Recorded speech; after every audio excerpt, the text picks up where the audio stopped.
Hello, everyone, and welcome to another episode of Pearls On, Gloves Off. I am your host, Mary O'Carroll, and with me today is the amazing Shana Simmons.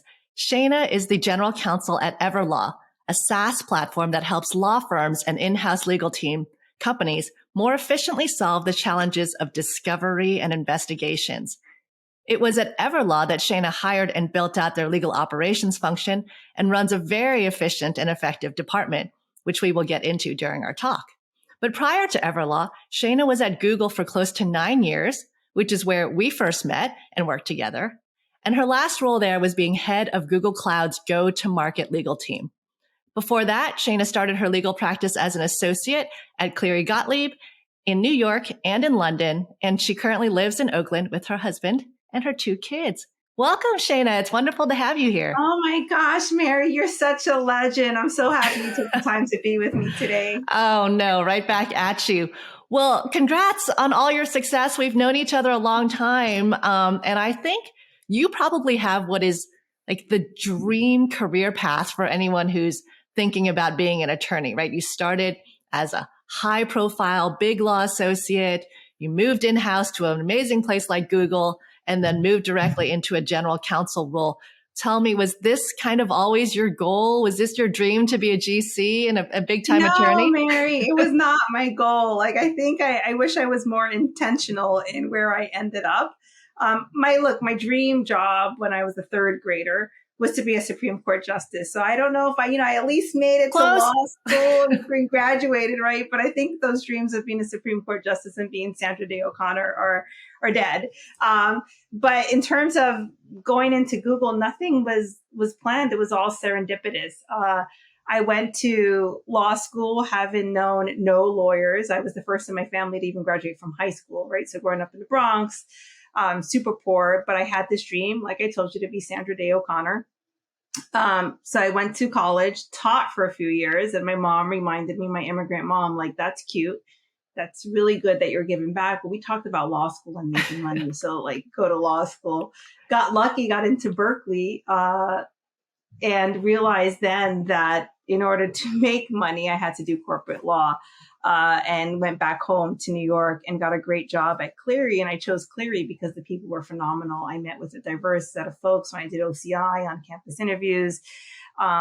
Went to their New York office, did some private equity fund formation, which meant I did nothing, to be honest, Mary, because I was a first year, right? What can I really do? So I did some stuff, but I got really lucky that this one partner gave me some commercial deals to do for Ports of America. So I was doing some NDAs and doing some commercial deals. And then I went to London and did all securities work.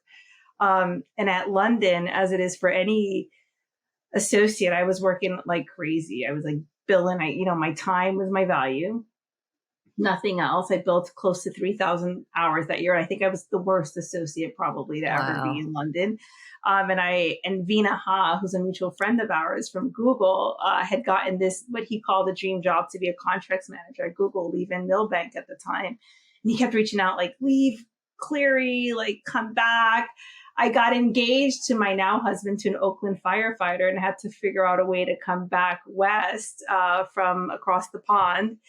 And after spending another night at the printers with some pantyhose on and some pearls, Mary, so I had some pearls on too, I applied for a contracts manager role at Google. And it, to me, was like this kind of ego, like it hit my ego a little bit, because here I was, this associate at this, what I thought was this really important law firm, doing what I thought was the most sexy work on the planet, was corporate.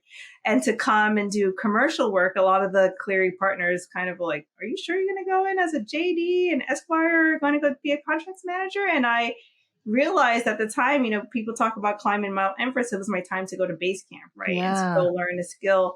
And I had this kind of sense of myself that if I learned it and I did well, I'll get promoted eventually to the counsel track. And as you saw, I certainly did, right? I spiked in my career. I learned my craft. I learned enterprise. I'm one of the few lawyers. I love enterprise. Give me a sales deal any day. I love salespeople. I love supporting the organization. I love the engineers who build products for customers on a daily basis.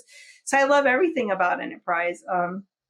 And I worked my way up at Google. I just worked really hard, got to know my craft, got to know the clients. And built out some teams, pretty junior on at Google, had some fun along the way, and serendipitously got this job at Everlaw again. Yeah. So I'd love to go back a little bit because your story is so interesting. And I love what you said about sometimes we kind of have to take a step back to move forward. And, Right. You realize what you graduated with and what you wanted to do coming out of school. You start doing that for a few years. And I was the same. I wanted to be an investment banker. I wanted to be on Wall Street from the day I was a little girl and carry a briefcase and, wear the, I'm not surprised. the skirt suit, and power suits. And I discovered very soon that really wasn't for me and had to kind of find myself. So yeah, I love that you did that. And, I think similar to you, I had that confidence that it's going to be okay. I know that if I find something else, I'll knock it out of the park and I'll work hard and I'll get promoted. And so was that scary for you, or did you kind of always have that confidence? I mean, it was even scary for me when I came to Everlaw, quite frankly, right? Yeah, of course, there's that fear. I would love to say that, I don't live in fear. Fear probably motivates me. And that probably comes from having an immigrant mom who made sure that I had to do well in school growing up to get out of the Bronx, right? Like, it was very important. So yes, of course it was scary. Like, I could have gotten not stuck. I think contracts manager is a great position and a great career for other people, but I had other goals as a lawyer, and someone that had just spent $200,000 in student debt at UC Berkeley. And so of course there was part of me that was scared, but once I got into it, like I knew that it wasn't that hard, right? Like I love to find a common need in place for people, right? I think it is I've learned this, my Enneagram personality type to be the helper. And so the beauty about deals and enterprise is that both businesses are partners. And once I realized that I had that empathy for the customer and I had the empathy for the salespeople, right? Their jobs are hard. SDRs, I think, have the hardest job on the planet. And so once I leaned into my superpower of empathy to get these deals across the line, I knew that the promotion would come forth. But I also knew, Mary, I learned from the firm that just like not having my head down in the sand just to do the deals was not going to get me promoted. It was important for me to learn like all the other parts of the business. So I knew what the clients were thinking. I knew by my second year what our competitors were doing in their deals, right? And the way to help my deals was to figure out what other people are offering. How can I help our clients figure out what we need to do to get enterprise ready? Because Google is a lot of things, but what it wasn't when I was at Google in 2011 was an enterprise company, right? Yeah. And so I'm really proud of being on that journey to help us become an enterprise, help Google, sorry, not us at the time, be an enterprise company. And let's back up for a moment, because I think the other thing that's really interesting is the transition from the law firm associate to the in-house person. And there are definitely, I felt coming from a law firm, even on the operations side, it was a whole different ballgame. And I know that for watching, young associates move, it's a different set of expectations. It's a different way of working with clients. What were some of the challenges or lessons learned or aha moments that you had moving from the way you were trained at a law firm to performing in-house? Oh gosh. I stopped wearing pantyhose when I joined. But I think I had been trained, right? Time is value at the law firm. You're billed, like you're the money makes money off of your time. Correct. But I also was all work, Mary. Like it was all work. I still work a lot. I'm one of those people that I like to work, actually. I like working. But it was all work for me, like very unhealthy. And my BlackBerry, I slept with it, right? I woke up to it, I slept with it.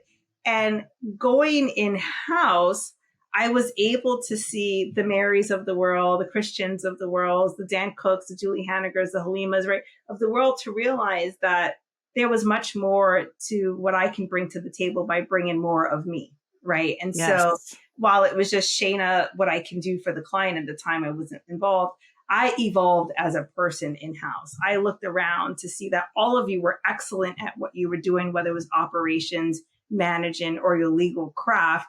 but you also had other interests in other lives. And we talk about it over lunch and we talk about it there, and bringing that into with my clients and being more of who I was and being that to the customers instead of just a robotic lawyer really helped propel my career as well. Well, and I bet that's just it, right? Bringing your whole self and being interested in probably more of the product, understanding the company, understanding the engineers, the salespeople. I think the other thing is at a firm, you don't learn how to be more efficient. You just don't learn because, again, you're billing your hours. So efficiency is number one. When I was at Google, this is why my first hire, and we could talk about that later, was a legal ops manager. When I came to Everlaw at Google, I was like, there are ways I could do this more efficiently, not just for me, but for my colleagues, right? Yeah. And so if I'm negotiating a deal, there is no reason that if the same issue comes up for my colleague, Agnieszka, or for my colleague, Supri, that I can't keep a fallback matrix for folks to understand why we made the difference, or for us to benchmark and keep that live as to what other folks are doing. And so I think, unlike the law firm, also in-house, I learned how to be more efficient, Mary, and how to use operations and tools and tricks to just make my job go smoother and make others go smoother as well. Yay. Well, I love to hear that. And you and I were at Google together. Of course, you were there for almost 9 years. I was there for 13 or so. And I think that it was I hope you agree, a very magical time and a magical place because we experienced some serious hyper growth. And I think that's why we were so hyper focused on efficiency and how can we get more done because there's only limited hours in the day and the business was exploding. Yes. Tell me about your Google experience. How much growth did you experience? What was the culture like? Like, why was it so magical to you? Oh my gosh. It was just, okay, let's talk about the growth and then I'll talk about the magic that has nothing to do with the growth, but everything to do with it. I think, so the growth, when I started Google, we were negotiating, we were selling free Gmail to businesses. Right. Like the concept in 2011 was wild and it was 5-figure deals. And I would get worked up over a $30,000 deal with some company who was buying Gmail. Yeah. That's how it started. When I ended, right, I had already the legal team at that time supported enterprise has grown more than 10x, right? And so we have to train folks, we have to bring them in. No longer, go ask Shana about that, go ask, Dan about that. Like we kind of had to build documentation and processes that people can follow. Our clients went from 300 to 30,000. 30,000. Right. Yeah. And I think it was magical because each time someone came in, the business changed so much. Legal almost became the encyclopedias of this is the why, this is the how, this is what we can do. And so the business allowed us to be more than just lawyers. It allowed us at all times to be not in this silo, but to lend our business acumen, to let them know what we've seen before, to let them know what the customers are asking, to help translate to them what the market's looking like, how it's shifted, and how to build the products that way and to sell. And so for me, it was just, I'm so intellectually curious. I'm so excited by change. And so the whole time was exciting for me. In terms of socially, I grew up Mary, you saw me pregnant with my 2 kids at Google, right? I had 2 baby showers at Google. I just really grew into being more of who I was. We talked about being busy a little bit. You talked about this, the sense of like figuring out who you was. I found myself at Google.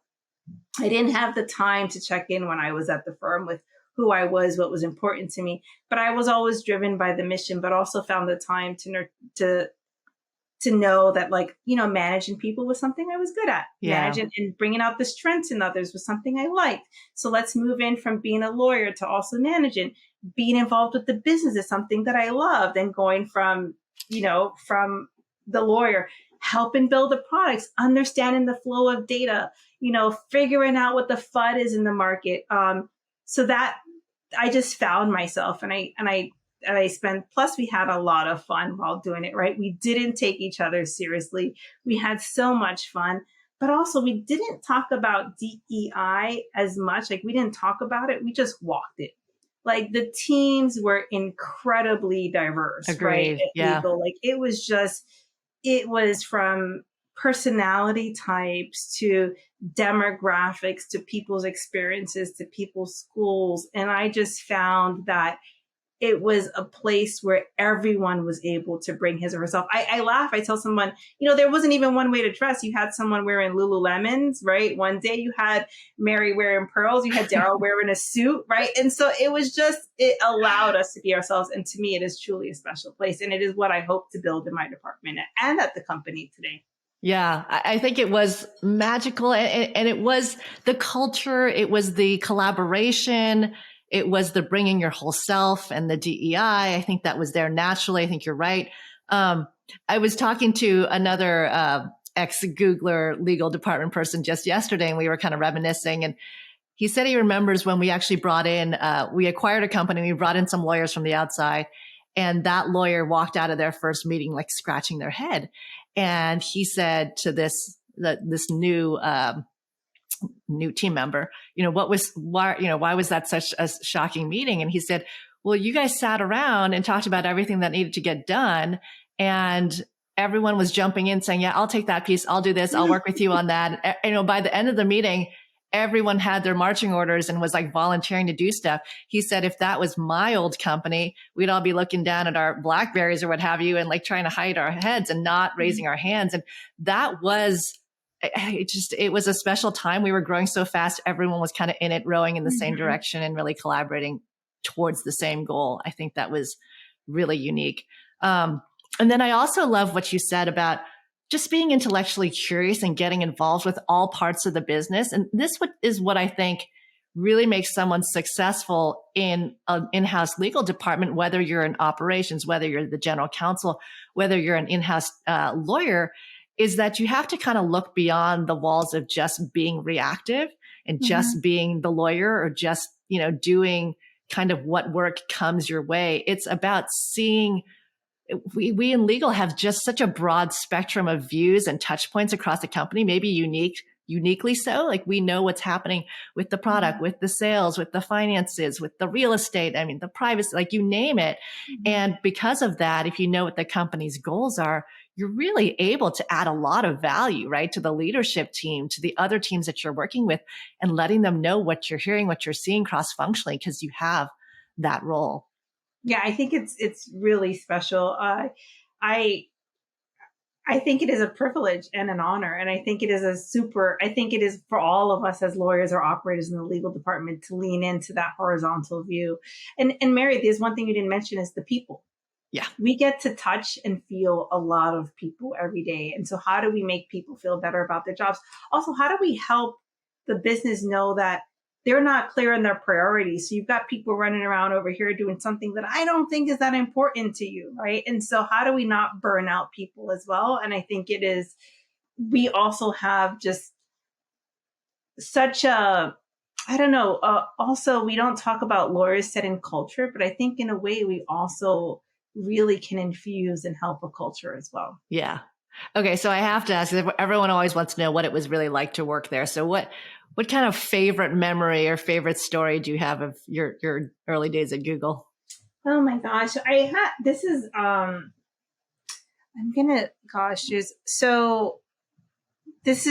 kind of sad, but exciting. But after the Trayvon Martin death, I don't know if you remember, but our chief legal officer at the time in Alphabet, David Drummond, walked over with a bunch of us. The Black Googlers network had planned the march, right? And to see him take the time, and we all walked over in hoodies, and the investment he put into societal causes, at that moment, I was like, I am at the right place. Like I am growing as a lawyer. I am having so much fun, and there's plenty of fun memories I've had dancing on dance floors, even with you, Mary.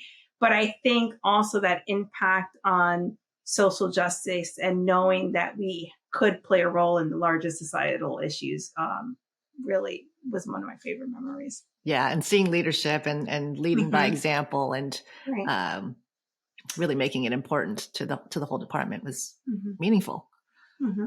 So how has the transition now been to general counsel? How long have you been now doing this role at Everlaw? I've joined Everlaw a little over 2 years ago.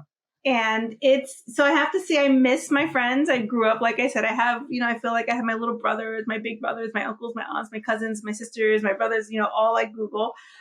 So I miss the camaraderie because obviously it's not as big and it's not as scale. But it's fantastic because what I loved about being a lawyer at Google, I'm able to do on a day-to-day basis as a general counsel. And as a matter of fact, just dig deeper into the quantitative measures behind the qualitative, right? So digging into understanding what drives NDR, right? How do we think about NDR, NPS? How do we get to the revenue growth? Why year over year growth is important, but also looking at the people processes from not just the lens of the lawyer to say, well, this can get us into some trouble with some plaintiffs' lawyers, but yes, that's important. But also, how do we set the tone so that this is the right place for everyone to bring their best selves? Because there is, as a woman of color, as a Black woman, there's this incremental kind of burden on us with how we show up every day. And it kind of, as we move up, it kind of, we learn to let go of that weight. But I remember what it was like to be at Cleary, right? And have that burden and what it was like earlier in my career. And so how do I help set a company? How do I help create a company where folks we can make it a little less burden to be themselves at work? And so it's been fantastic. It's been great. My colleagues have been great. And I love that we're building a product for lawyers like you all are. We're building a product to make it more efficient for lawyers to do their job, right? This is like all things that are in my wheelhouse. Yeah. And I still ironclad more than I probably saw Everlaw because I am a commercial lawyer at heart. But also that we do it with this underlying mission of promoting justice by illuminating the truth. It just speaks so core to what we do today and the work that we do with give it away to free with Everlaw for Good. So it's been fantastic. That's fantastic. How was that sort of initial transition? You kind of touched on it earlier, the imposter syndrome. It's intimidating. I would imagine it's very intimidating because the scope and the breadth of the role of a general counsel is going to be very different from, this practicing commercial law or practicing corporate law. How was that for you? Oh my gosh. I think every day I have a moment of I want to hide under my desk because I don't know something. So I had to just become okay with being mediocre at some things, not knowing some things, and just like not only doing what I'm good at and want to do, which is commercial deals. I think my first 2 weeks we had some employment issues and I was just like, I'm not an employment lawyer. I will get this wrong. I don't know, I guess, but let me just find out.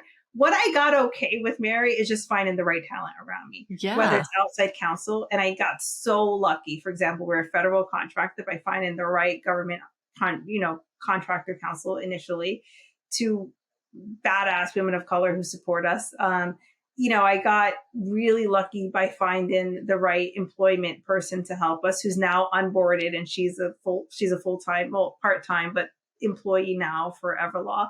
So I think I had to realize what I didn't know and figure out where to supplement my skills and just get okay with that. The other thing, Mary, which would have driven you crazy, is there was no process for anything. Doesn't surprise me. If a deal were to get done, they literally just emailed the commercial counsel. There was one commercial counsel at the time. They pinged him. They emailed him. They were using anyone's paper and everyone's paper. And it made me uncomfortable. So initially, before I took the job, quite frankly, I told AJ, our founder, I said, look, we're a legal tech company. You should understand the value of it. My first hire needs to be an operator. It needs to be a legal ops manager. And I got really lucky to find someone. And I knew that because at Google, I think while it was great at a lot of things, we threw a lot of lawyers at problems. Yep. That could have been done more efficiently at operators or program managers at times. And I didn't learn that until I was leaving Google, right? That I had the wrong people working on the wrong problem. There was ways for us to even scale even more. Right. And so I didn't want to make that mistake here. And so that was our first hire. Even though you saw an amazingly well-run legal ops function at Google. I did, of course. But you all didn't have that much time to support enterprise sometimes. So yes. Yes, there's a lot of projects to work on. So, and you've now touched on something that I think is actually really important for in-house lawyers and general counsel, which is managing people and growing a team, because you don't have a lot of experience doing that coming out of a law firm. You've got to learn that.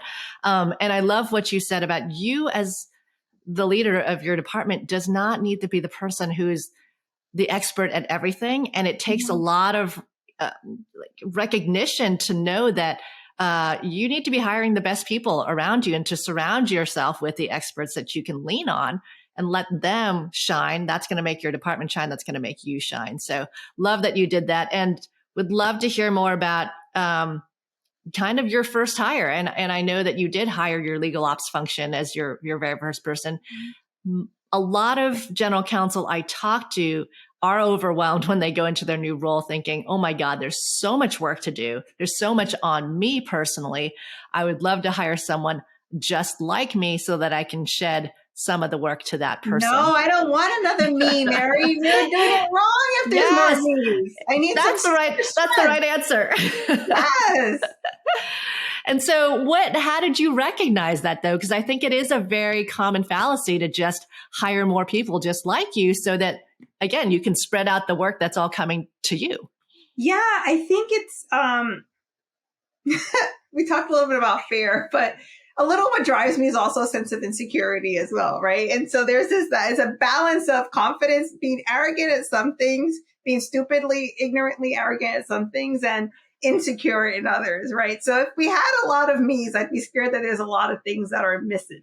But when I was at Google, I managed really talented people who all had very different strengths. Yes. And who challenged me, who pushed me, who allowed me to think better. There were some folks who were way more detail oriented than I am. And so they didn't miss the dotted of the I's or the crossing of the T's. And there were some folks who were more, what's the word to put it, more process oriented than I was. So by the time I turned around, there was a process for it and documentation. And there were folks who were more technical than I was, right? When you're at a tech company, it is also important to have all of that. And so I think I learned earlier on that my job was just to get out of the way of these people and to let them shine and to be their shit umbrella, as Dan Cook would say, and to allow them, give them the resources and tools, right? You want an athletic team, yes, but the team can't move or go fast without the right resources. Right. My job was to ensure what each of them needed. They all needed different things, that I got out of the way and that I helped them with any obstacles, right? What I also have is, as the leader, as the manager, is also some of the historical knowledge, some of the personality the personality knowledge, like how do we address this with this clientele, but also the horizontal view. And so it was my job to be as transparent with everyone so that they can do their jobs better. But yes, no more of me's. People who are not like me, who have strengths that I don't bring to the table. Yeah. And looking across your team and knowing where you have strengths and knowing where there are gaps and then filling those gaps. I think that's exactly how you build a strong team. And I love the analogy to a sports team, because you don't want everyone playing the same position. Right? That's right. I watch my kids, right? They play soccer now. And they all just go to the ball. They all just follow the ball, right? And they just follow the ball. But I don't need everyone just following the same ball. So it's how do I make sure that everyone is playing their role? Excellent. And what about those who've never worked in a department that had technology and tools or even legal operations? I know, so you came from Google. We had tech and tools. We had process. What would you tell them about starting this function or even investing in this idea? Because I think it's foreign to a lot of people who haven't seen it in practice. I mean, I feel like, really? Is it that foreign right now? It is. A lot of them will tell you it's not broken. They're using spreadsheets and email and it's fine. Or they've got this archaic system from 15 years ago and they put it in. And so everything must be fine. But I'd say that they haven't seen good yet. That's right. I think you should be speaking to them more. I think that they haven't realized what's possible. Right? They haven't realized what's possible, but also they are wasting time and energy on things that don't need to be done by them anymore, right? Yeah. And so we're playing. I think a lot of lawyers, we play catch up. So I'll tell you this. So when in the leadership team, right, and the board members are thinking about leaders and they're thinking about growing the team and making sure you have the right people, it's always like, is this person going to get us to the next phase, right? G&A functions, so finance and legal, we usually work with one hand tied behind our back. And that's what we're used to doing. We're like, we've got to see this, we've got to do it right. So when the board is thinking about, they're like, oh, is that the person that's as strategic to get us to the next level? Do we need a new GC or do we need a VP of finance? Mm-hmm. We should all be thinking about are we using our time to align our objectives to the business? Are we using our time to be more strategic? Are we even lending any strategic insight to the company? If we're not, then there are some tools you're not working because you're wasting your time in email and pings and chat. I mean, we, as you know, we are an Ironclad customer. I know you didn't even ask me about Ironclad, but by using Ironclad, we're able to not get out of sales's way. Because once you put a lawyer or any legal person in the deal, you just gunk up the deal. You slow it down, right? We're going to all have to have our value. We're going to have to all redline something. Even I do that, right? But if we can scale the processes and use tools and things, we have more time for ourselves to be more strategic. So I myself am even trying to figure out how to find more time to just think proactively about the regulations and the evolving regulations that are coming down the pipe. Yeah. And so in your experience then, having built out a very efficient and effective and modern legal department, what are some of the initiatives that people should be thinking about that are important to focus on if you're going to scale, if you're going to, move into the next century? So I think one is it depends, right? It depends on consumer. It depends on if you're enterprise. If you're enterprise, which is where I love, is you have to invest in a good contract legal management tool and figure out as many workflows you can put into the contract legal management solution, right? So it is every day we're bombarded by inbound vendor request, right? We're going to use this marketing has a request for an inbound thing. And it seems like it's really quick, but if you're doing 24 quick inbound requests a day, that adds up. So you haven't had time to do anything. So figure out, is there an ISA, right? So one is to get the tool, but there's also, you have to fix the processes. I don't believe tools by themselves just fix anything. And you're an operator, more than I do on this, but you have to have the underlying processes and systems, right? You have to have good foundational templates that are fair for both sides, right? You just can't go with a template that, only you have, some sort of liability. I have no liability. My liability is capped at 100. So you have to figure out what's fair, what's industry standard for templates. But you also have to have the right workflows for the sales teams or for the inbound teams to get to you at the right time and have thresholds for that. So that's one that's very specific to enterprise or just anyone doing any contracts, quite frankly, even inbound. The next is product counseling, right? And so I think it is on all of us to understand, and on the lawyers, especially the product counsel, to understand the product. And once you understand and you have the right tools in terms of how we collecting the data, right, you realize that there are other folks at the company that have this, whether it's the devs team or this team, and how do you work with them to collect the information you need and scale it, right? And where do you inject yourself in the process so you don't have to see every single workflow? Yep. What do you figure out as the threshold for you to get involved, right? So I just think that there's a way for you to look at anything. Mary, I'm also a big believer, and this is an email thing, in folks not emailing one person on the team, because I realized earlier in my career that it meant that one person was like the single point of failure, one single point of failure or the single point of success. And I realized, because I used to be that person, I used to like to be the hero, right? Like I closed a deal when I was, delivering my son, right? So this is 10 years ago. And I remember I was like, oh yeah, I'm a hero. I closed it. We don't need any heroes. That leads to burnout.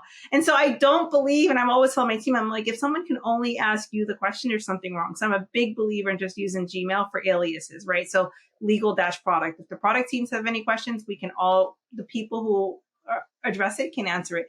Commercial, we can all answer the same question because we can go back and figure out what was answered. So I just find ways to continuously scale the work we're doing into ensuring that we're all heroes. We don't have one hero. We don't have one single point of failure, one single point of success. Yeah. But I would encourage everyone to figure out the legal tools out there, and just even our product for litigators, which, knock on wood, hope, our companies don't have a lot of litigation, but for lawyers, it's not just for in-house, but it's for lawyers at the firm now to figure out where they can add value to their clients. That's not just based on mundane tasks such as reviewing documents, right? Yeah. There's got to be a way that we figure out how to add that value by using tools.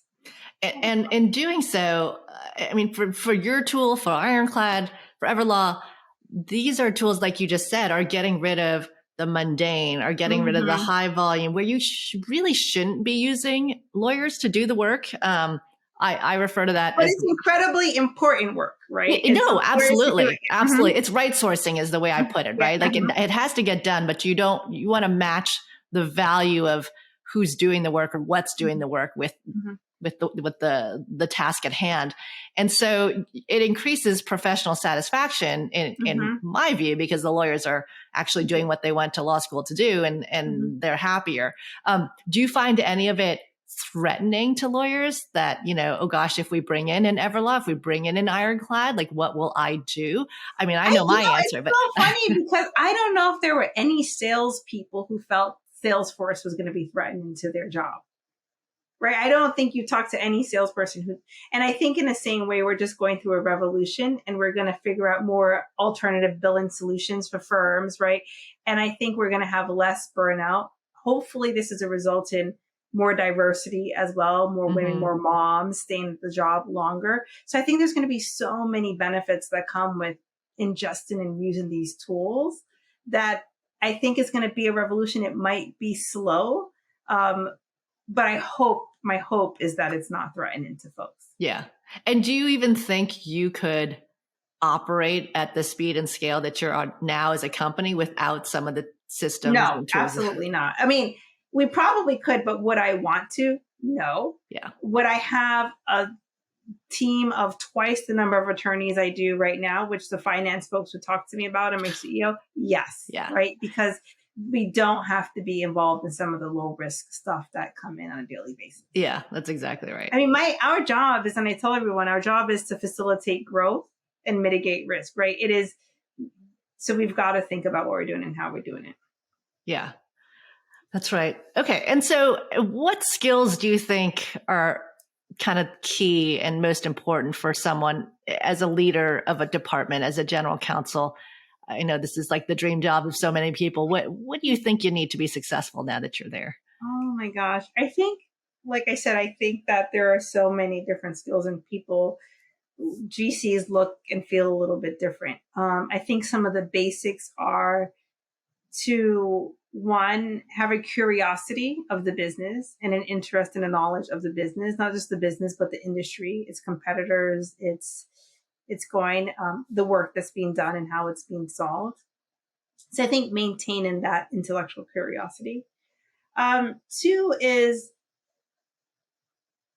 this is probably just me personally, but an ability to navigate between the getting your hands dirty to fix some of the processes so that we scale and grow with the company, and an ability to step up and be strategic and horizontal to see what's going on at the company, to lend insight at the leadership table, but also to help guide your team so that they don't burn out and figure out what the priorities are. Three, I think we don't talk about this a lot. We talk about the legal skills, and obviously you should know your acumen and have the legal skills, but is managing and inspiring people around you. I think that my success or the success of the department is really based on the success of the people that I've had that work in the department, and being able to nurture their interests, be able to bring them to the forefront of making the right decisions, but also to make some tough decisions as well that don't, everyone feels like they should report to the GC. As you get bigger, I can't have everyone report to me because I won't be a great manager to everyone. And also I don't have the bandwidth. And also to make some decisions about who the best next set of managers are going to be to nurture and build a department. I don't know if I told you, but our legal ops manager manages the commercial legal team. I didn't know that. That's really interesting. And that is really because she was at the forefront of what sales was doing. She knew what sales was thinking about before sales knew what they were thinking about. And the commercial team were great at what they did, right? But they were better by her supplementing the knowledge of what the sales team needed and what the sales teams were thinking, and putting the right processes in place for them to be able to thrive in just doing deals every day. Yeah. Are there things that you've taken from what was great and magical about what we had at Google and tried to tried to mimic that, whether it's the culture, whether it's the processes, the structure? I think I got really lucky, and I don't know if I thank Dan Cook enough, but there was a manager that I had at Google, and I think he kind of embodies a lot of what Google is. And Dan brings himself to work every day. He is who he is, and I try to embody that. I think the more that I do that, even if I'm having a bad day, my kids know about my daughter Callie, who is sassy as all heck, right?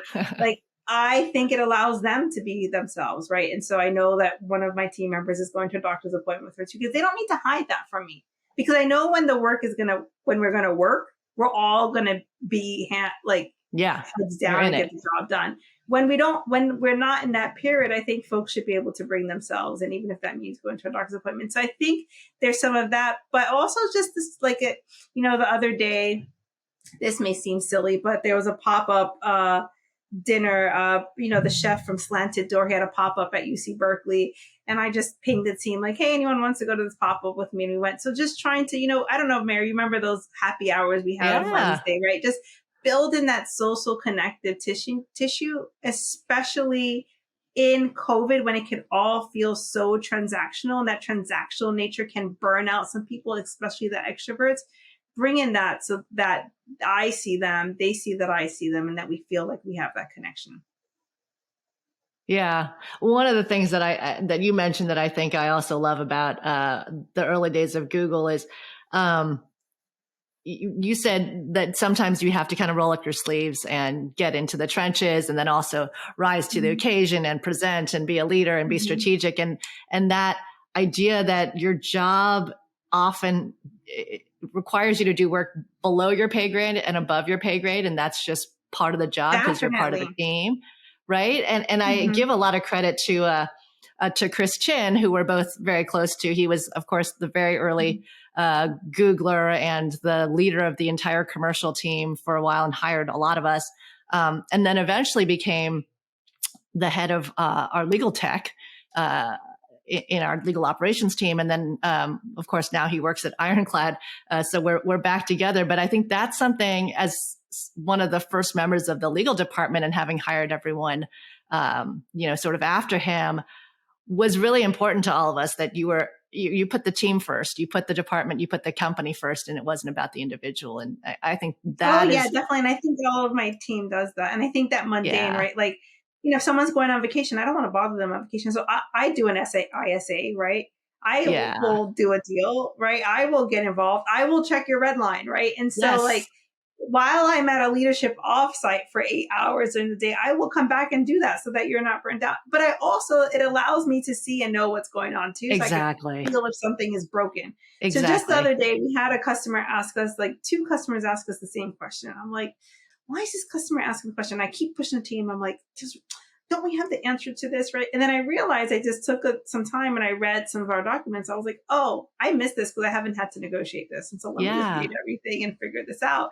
And I sat with the team and I'm like, you don't need to be right. No one is wrong here. We missed this, but this is something we can do better. And I love that about Google, and I love that about the department that I'm creating and the vibe that we have here. That's awesome. And it helps you keep your pencil sharp and, like you said, know what's happening at all levels, which is great. Well, Shana, I have so enjoyed our conversation, and it's been wonderful catching up with you here. So I wanted to just say thank you for your time, and thanks for sharing your story with us here. Thank you so much, Mary. And to everyone out there, thanks so much for listening. As always, please reach out and suggest people you might want to hear from on future episodes, and even raise your hand to be a part of this podcast. So I will see you all next time. Thanks for listening.